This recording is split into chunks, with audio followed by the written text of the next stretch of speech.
Hello lovelies.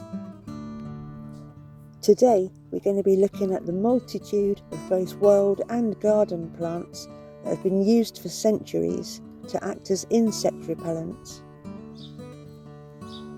Long before the existence of chemical sprays, our ancestors relied on the natural world to repel unwanted insects and bugs.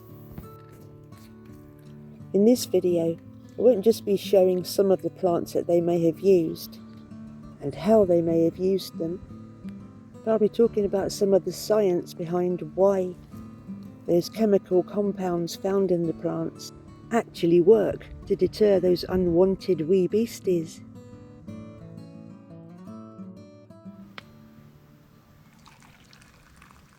But before we go off a foraging, and while I snaffle a little bit of breakfast, I just want to say a quick bit about foraging etiquette and some of the laws and regulations around it, particularly in the UK. So here's a quick rundown of the legal stuff regarding foraging. It is legal to forage from a public access place, like a footpath or road. It is legal to forage for personal use only, but not commercial use. And it is legal to forage on private land as long as you have the owner's consent. What you shouldn't do is pick or disturb any protected species, forage in national reserves or sites of special scientific interest, or on National Trust land, pick from private land without the owner's consent, and foraging etiquette would say never take more than 5% of an active patch, and never dig up any plants unless it's strictly with the owner's permission.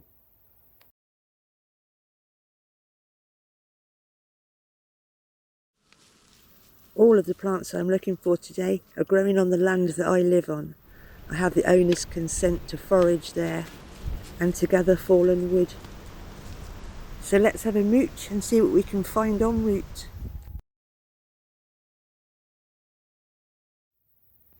So let's start with some of the herbs and plants that might have been used in the home to guard against pests. This lady's bedstraw was traditionally used to deter fleas and bedbugs, and they used to stuff it directly into their mattresses. Plants like bedstraw and woodruff contain a compound called coumarin. When the plants are dried, they release a long-lasting aroma of sweet hay, which can work as a deterrent against bugs and also deter moths from laying eggs in fibres. Dried lavender has been used for centuries to deter moths and bugs from closets and wardrobes because of its high-smelling aroma and long-lasting effects. While none of these herbs actually kill the bugs, they do disturb their ability to find us. Insects have ultra-sensitive scent receptors, which track down food, sweat, and the carbon dioxide we release from our bodies. Plants like mint and lemon balm are packed with highly volatile oils like menthol and citronella, which scramble an insect's tracking abilities. The strong-smelling fresh herbs work best when they're crushed and bruised to release their oils. But this can be quite a short-term effect. But we can, of course, dry our herbs and use them in scent sachets. Many of the dried herbs were used as strewing herbs, spread on the floor of the home. But here's a quick myth buster.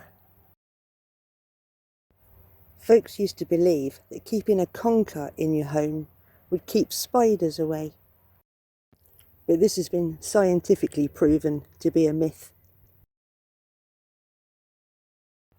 Whilst there are some chemical compounds in the flesh of the conker that may deter some insects, they don't seem to have any effect on spiders. They do contain saponins, which make for good soap. The delicate, fluffy Meadowsweet was a big favourite of Queen Elizabeth I, who ordered it to be strewn upon the floors of her royal palaces.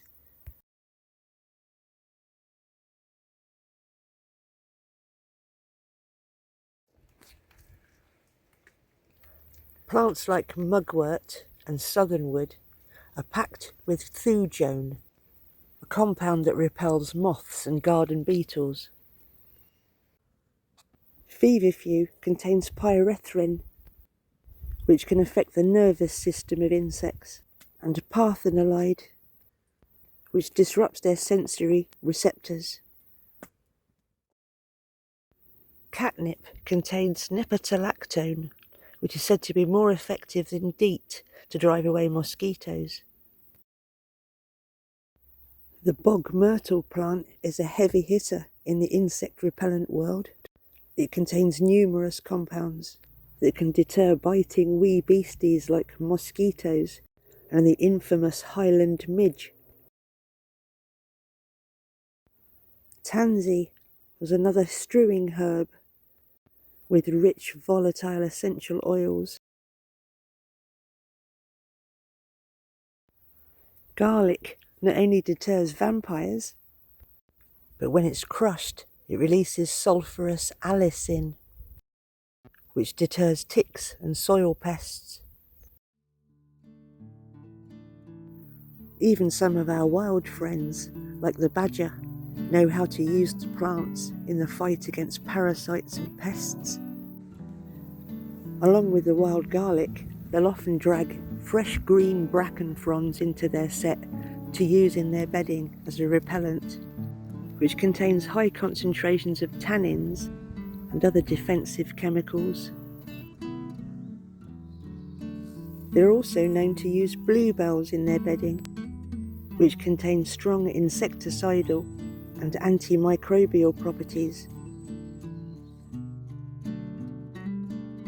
And many birds use strongly aromatic plants, both to rub into their feathers and to line their nests. I'll include a list of plants and uses at the end of the video that you could take a screenshot of. I'll also put it in the description so you can cut and paste it from there. As you can see, we have a whole host of wild and garden plants here in the UK that we can use to help deter those pesky pests. Today's little foraging basket contains 7 of them: bedstraw, mugwort and feverfew, geranium, mint and herb robert, and one other plant that we haven't talked about yet.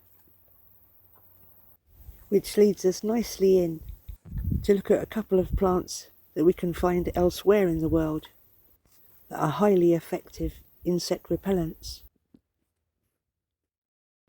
You've probably stepped on this little weed 1,000 times, maybe without noticing it, often found in pavement cracks and waste grounds.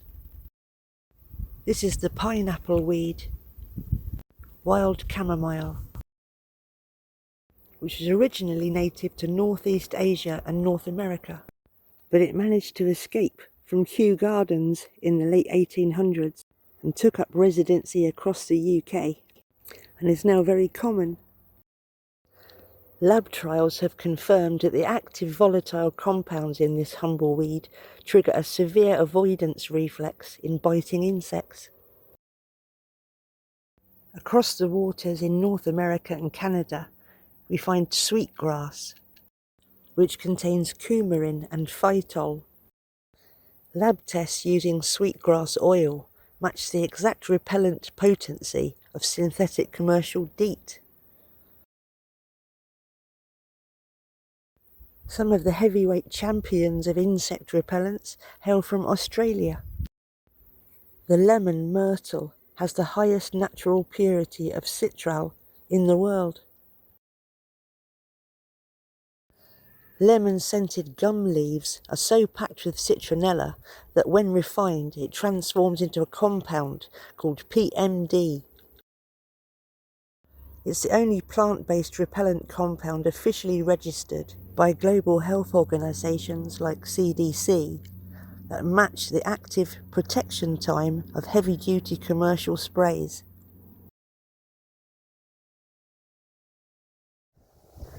Some of the herbs can be used to hang in your home, and some can be made into spray for the skin.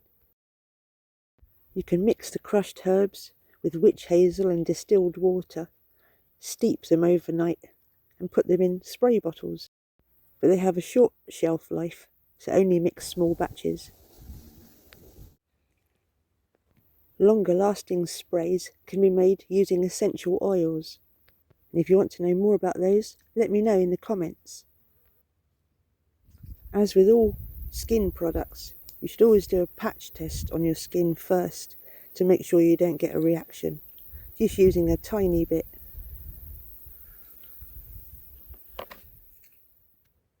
And there are, of course, commercial, non-DEET insect repellents. The important thing to remember is to do your study, do your own research, and learn how to identify the plants. And remember to check how safe they are to use around your pets.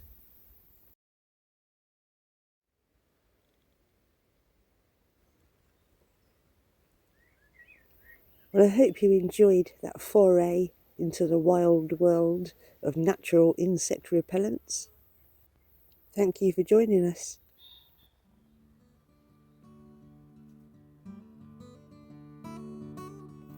Now it's time for me to get some dinner on. So I'll love you and leave you for now. If you did enjoy the video, give the like button a little tickle and hit that subscribe button and the notifications bell. I hope to see you next time.